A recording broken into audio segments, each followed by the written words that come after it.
A S Mojumder Chiropractic doctor সাহেব উনি visit gate থেকে আসেন, ওনার বাড়ি হলো সোয়াগাজীতে, যাই মথুরাপুর। উনি আমার এখানে আমরা চিকিৎসার আগে একটা ভিডিও দিয়েছিলাম, বলেছিলাম যে মাঝামাঝি পর্যায়ে আমরা একটা ভিডিও দিব। তাই মাঝামাঝি পর্যায়ে বলতে আজকে আমরাই ওনাকে 15 দিনে সরিয়ে দিতেছি, যেহেতু মাঝখানে আমরা চিকিৎসা দিলাম কটা, ছয়টা, টোটাল 6টা চিকিৎসা ওনাকে আমরা দিই। উনি হলো অ্যাঙ্কোলাইজিং স্পন্ডিলাইটিসের রোগী, HLA-B27 পুরো পজিটিভ। তো ওনার মেয়ের ঘাড় পুরো বসে গেছিলো, একবারে বসে গেছিলো, ঘাড় একটি কোনো দিকে ঘুর মুখ করতো না, উপরে নিচে সামনে বায় ডাইনে, মানে কোনো দিকে মুখ করতো না। মেয়ের লোক অনেকটাই বাঁকা আছে, হয়ে গেছিলো, সেটা অনেকটাই সোজা হয়েছে, আর অল্প একটু বাকি আছে, সেটা সোজা হয়ে যায়, উনি একটু মানে সোজা হয়ে যাবে।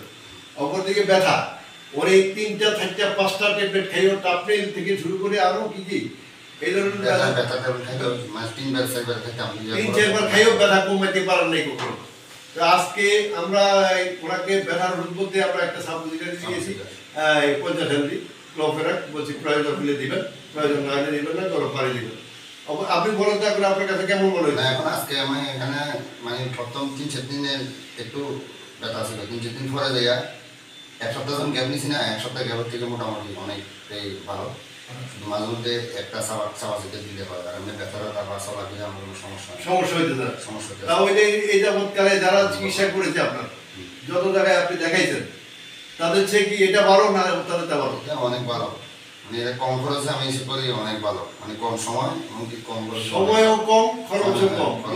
রোগীর ব্যথামুক্ত জীবনযাপন করতে হলে HLA-B27 পজিটিভ যারা আছেন, তারা ব্যথামুক্ত জীবনযাপন করতে হলে অ্যাডজাস্টমেন্টের বিকল্প নাই, সোজা কথা। তো সুতরাং এটা আমার রোগীরাই উপলব্ধি করে, ওনার নাম্বার ওয়েবসাইটে দেওয়া আছে, ওনার সাথে আপনারা যারা অ্যাঙ্কোলাইজিং আক্রান্ত তারা যোগাযোগ করতে পারেন।